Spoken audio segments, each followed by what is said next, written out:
1959 में सोवियत संघ के उरल पहाड़ों में हुई द्यातलोव पास की घटना आज तक एक गहरा रहस्य बनी हुई है।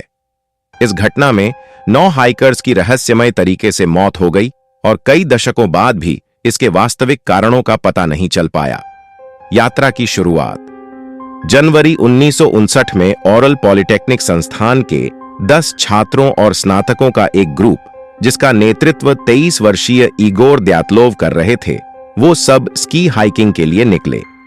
उनका लक्ष्य था ओरल पहाड़ों के उत्तरी इलाके में स्थित ओटोटन, जो उस समय के सोवियत नक्शों में 1079 मीटर ऊंचा पहाड़ था, वहां तक पहुंचना।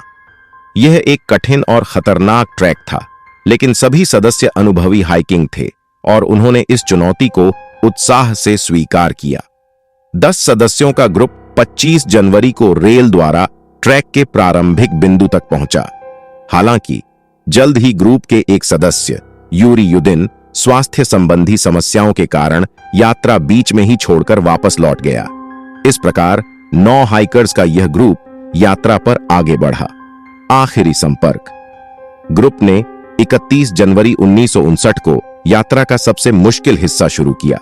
अगले दिन उन्होंने पर्वत के किनारे अपना तंबू लगाया और वहीं रुकने का फैसला किया। यह उनका आखिरी झांत संपर्क था। ग्रुप का इरादा था कि वे ट्रैक खत्म करके 12 फरवरी तक वापसी का मैसेज भेजेंगे, लेकिन जब यह तारीख बीत गई और उनसे कोई मैसेज नहीं मिला, तो उनके परिवारों ने चिंता व्यक्त की। कुछ दिन और इंतजार करने के बाद 20 फरवरी को एक खोज और बचाव अभियान शुरू किया गया। सबसे पहले स्वयं सेवकों ने प्रयास शुरू किए, लेकिन बाद में सेना और पुलिस को भी शामिल किया गया। खोज का भयानक नजारा 26 फरवरी 1959 को खोज दल को हाइकर्स का तंबू मिला, लेकिन नजारा बेहद विचलित करने वाला था। तंबू आधा फटा हुआ और बर्फ में दबा हुआ था। तंबू को अंदर से काटा गया था, जिससे यह संकेत मिलता था कि ग्रुप के सदस्य किसी अत्यधिक डरावनी स्थिति में तंबू से बाहर भागे होंगे। तंबू के अंदर सभी सामान और जूते पड़े हुए थे, लेकिन हाइकर वहां नहीं थे। तंबू से कुछ दूरी पर खोज दल को 5 शव मिले। ये शव ऐसे हालत में मिले जैसे वे जल्दबाजी में बर्फीले तूफान से भागने की कोशिश कर रहे थे, क्योंकि उनमें से कुछ लोग लगभग नग्न अवस्था में थे और दूसरों ने केवल हल्के कपड़े पहने हुए थे, जो बेहद सर्द परिस्थितियों में अकल्पनीय था। शवों की स्थिति पहले पाए गए शवों में ज्यादातर ठंड से मरे हुए प्रतीत हुए, लेकिन जब अन्य 4 शव कुछ महीनों बाद मिले तो स्थिति और जटिल हो गई। इन शवों पर अत्यधिक गंभीर चोटें थीं। एक हाइकर का सिर कुचला हुआ था, जबकि एक महिला हाइकर की छाती पर इतनी गंभीर चोट थी कि केवल एक बड़ी दुर्घटना से ही ऐसी चोट हो सकती थी। सबसे चौंकाने वाली बात यह थी कि उसी महिला हाइकर की जीभ गायब थी। इन मौतों को कोई सामान्य हिमस्खलन नहीं माना जा सकता था, क्योंकि ऐसी चोटें हिमस्खलन से नहीं होती और उनकी स्थिति बेहद अजीब थी। जांच और सिद्धांत सोवियत अधिकारियों ने इस मामले की जांच की, लेकिन उन्हें किसी स्पष्ट उत्तर तक पहुंचने में कठिनाई हुई। उनकी आधिकारिक रिपोर्ट में कहा गया कि हाइकर्स एक अज्ञात प्राकृतिक शक्ति से मारे गए थे।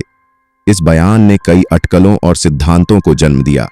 हिमस्खलन का सिद्धांत कुछ लोगों का मानना है कि समूह को हिमस्खलन का सामना करना पड़ा होगा, जिससे वे तंबू छोड़कर भागे होंगे, लेकिन तंबू की स्थिति और चोटों के आधार पर इस सिद्धांत को पूरी तरह से स्वीकार नहीं किया जा सका।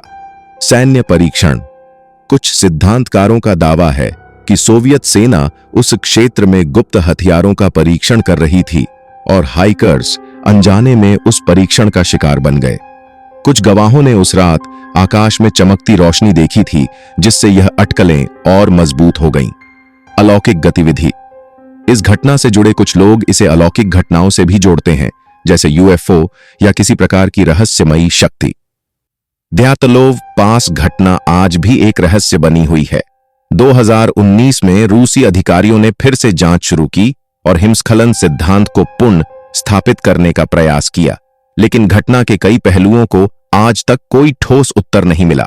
यह घटना इंसानी सहन शक्ति, डर और अनसुलझे रहस्यों की एक दर्दनाक कहानी है। दुनिया भर के शोधकर्ता, रहस्य प्रेमी और षड्यंत्र सिद्धांतकार आज भी इस मामले पर बहस करते हैं, लेकिन द्यातलोव पास घटना का वास्तविक रहस्य शायद हमेशा के लिए पहाड़ों के बर्फीले दायरे में ही दफन रह जाएगा।